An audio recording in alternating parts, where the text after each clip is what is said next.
अद्भुत है अयोध्या के कनक भवन की कहानी। भगवान श्री कृष्ण और माता कैकेयी से जुड़ी है ये कहानी।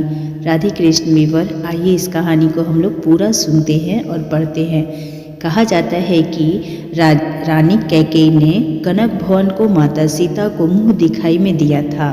त्रेता युग में मिथिला में महाराज जनक की सभा में जब श्री राम ने भगवान शंकर के धनुष को भंग कर दिया, तब जानकी ने उनके गले में जयमाला डाली। उसी रात्रि प्रभु यह विचार करने लगे कि जनक नंदिनी वैदेही अब हमारे अयोध्या आएंगी, इसीलिए उनके लिए वहाँ अति सुंदर भवन होना चाहिए था कि जिस क्षण भगवान के मन में यह कामना उठी, उसी क्षण अयोध्या में महारानी कैकेयी को स्वप्न में साकेत धाम वाली दिव्य कनक भवन दिखाई पड़ा।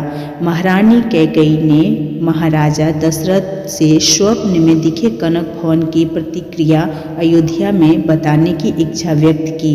दशरथ जी के आग्रह पर शिल्पी विश्वकर्मा कनक भवन बनाने के लिए अयोध्या आए। उन्होंने अति सुंदर कनक भवन बनाया। माता कैकेयी ने वह भवन अपनी बहू सीता को मुँह दिखाई में दिया।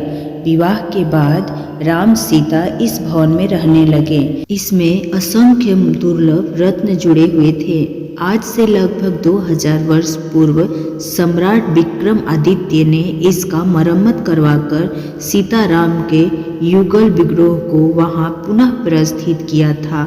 महाराज विक्रमादित्य द्वारा बनाया गया विशाल कनक भवन 1000 वर्ष तक ज्यों का त्यों बना रहा। बीच बीच में उसकी मरम्मत होती रही। इसके मरम्मत की दूसरी सहस्त्राब्दी में अयोध्या पर अनेक बार यवनों का आक्रमण हुआ, जिसके लगभग सभी प्रमुख देवस्थान क्षतिग्रस्त हुए।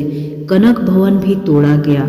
माना जाता है कि द्वापर में श्री कृष्ण अपनी पटरानी रुक्मणी सहित जब अयोध्या आए, तब तक कनक भवन टूट फूट कर एक ऊंचा चट्टान बन चुका था।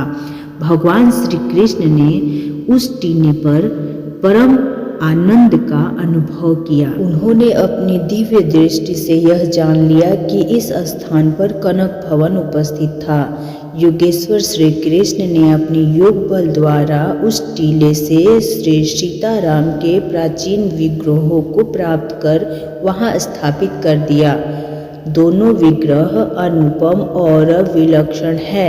इनका दर्शन करते ही लोग मंत्रमुग्ध होकर अपनी शुद्ध बुद्ध भूल जाते हैं। वास्तव में कनक भवन सीताराम का अनंततः पुर है।